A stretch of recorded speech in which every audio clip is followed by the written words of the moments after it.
ng bayan, maasahan anumang panahon.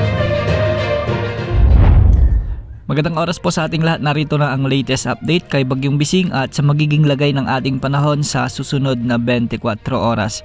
Nakakaapekto pa rin ang trough ni Tropical Depression Bising sa extreme northern Luzon, samantalang southwest monsoon naman ang nakakaapekto sa nalalabing bahagi ng ating bansa. Huling namataan ang sentro ni Bagyong Bising sa layong 350 kilometers kanluran ng Kalayan sa may Cagayan. Samantala, taglay nito ang lakas ng hangin na umaabot sa 55 kilometers per hour malapit sa gitna at pagbugsong umaabot sa 70 kilometers per hour. Kung mapapansin natin ay bahagya itong lumakas at kumikilos ito ng hilagang kanluran sa bilis na 15 kilometers per hour. Makikita nga natin sa ating satellite animations na medyo malawak ang kaulapan na sakop ni Bagyong Bising at nahagip pa rin ito ang ilang bahagi ng northern Luzon. Dahil nga sa trough o extension ng bagyo ay magiging maulap hanggang sa may kalat-kalat na pagulan at thunderstorms ang mararanasan sa may Ilocos Norte, sa Batanes at Babuyan Islands.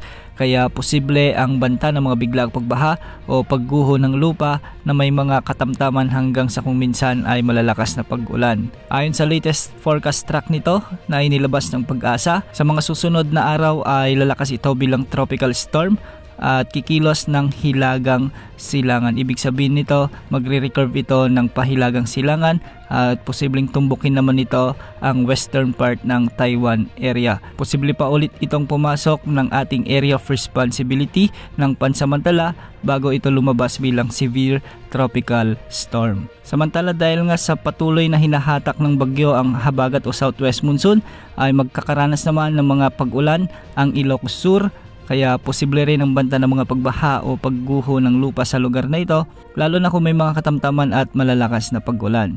Para naman sa Metro Manila at nalalabing bahagi ng ating bansa o sa Luzon, ay habagat pa rin ang nagdadala ng maulap na kalangitan na may mga pag-ulan at thunderstorms. Kaya posible rin ang posibilidad ng mga landslides at flash floods, lalo na kung may mga umiiral ding katamtaman at minsan ay malalakas ding pag-ulan. Magiging bagyang maulap hanggang sa maulap naman ang mga kalangitan na may mga tsansa ng mga kalat-kalat na pag-ulan at thunderstorms sa nalalabing bahagi ng ating bansa, dulot pa rin ng umiiral na southwest monsoon o habagat. Makikita rin natin sa ating satellite animations na may mga kumpol ng kaulapan sa silangang bahagi ng ating bansa at patuloy nating i-monitor ito dahil may chance ang mga ito na lumakas bilang LPA sa mga susunod na araw. Antabayan na ng mga susunod na update ukol kay Bagyong Bising. Yan ang update sa lagi ng panahon. Ito po ang weather update ng bayan, maasahan anumang panahon.